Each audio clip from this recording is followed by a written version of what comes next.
Morning mga idol, mga ka-loads, mga karagil, mga kaibigan. Yan, magandang umaga sa inyong lahat. Ngayon nandito ako, magluluto ako ng aming ulam. Simple lang ang aming ulam pagkat kami ay lubang napakahirap lamang na tao. Yan, ito po, ipaprito ako ng Gigi. Yan, pagkatapos ko magprito ng Gigi, bali magugulay po ako. Ito ang aking mga gulay. Yan, siyempre ito yung pansahog. Walang iba kundi ang bawang, sibuyas, mantika, si malu, yan, si alo, bati, si alo, tsaka si spinach, yan. Tsaka ang aking mga gulay, yan, si ampi, laya, siyempre si okri, yan, tsaka si sitaw, yan, siyempre si tali, long, yan. So yan yung aking luluto. At yung aking panghalo, halagang 50 pesos na baboy at bagoong alamang. So magpapainit na ako ng mantika para magprito. Start na ako magprito. A few moments later. Tapos na ako magprito, hahanguin ko na siya. So ang ipapalit ko na naman yung magugulay na ako. Yung karne, yan. Papakuluan ko muna siya para medyo lumambot-lambot kasi mahirap ihalo yung matigas na gulay ay na karne, sorry.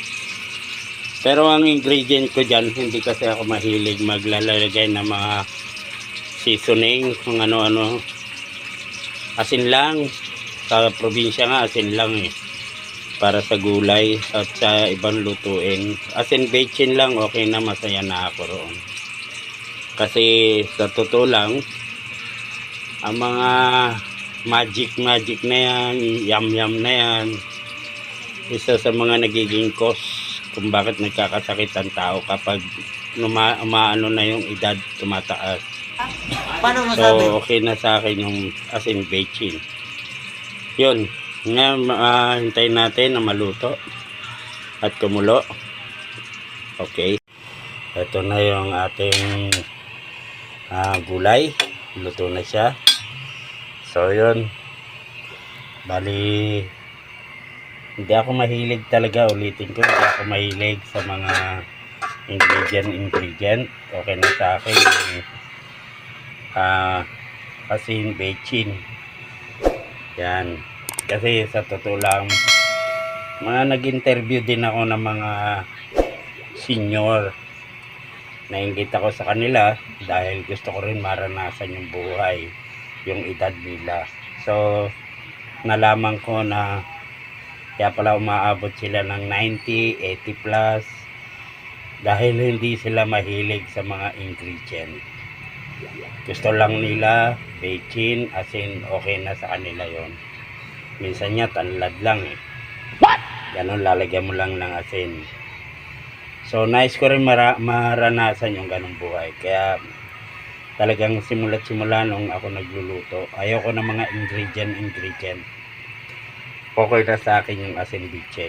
So yun, mga idol, mga ka-lods, ka-daddy, mga kuya, ate, yan, maraming salamat at sana patuloy tayong gabayan ng ating Panginoon. Ano man ang ating gagawin, ano man ang ating kalalagayan sa buhay, huwag tayong manghinawa, huwag tayong magsawa na humingi ng basbas at gabay ng ating Panginoon Diyos.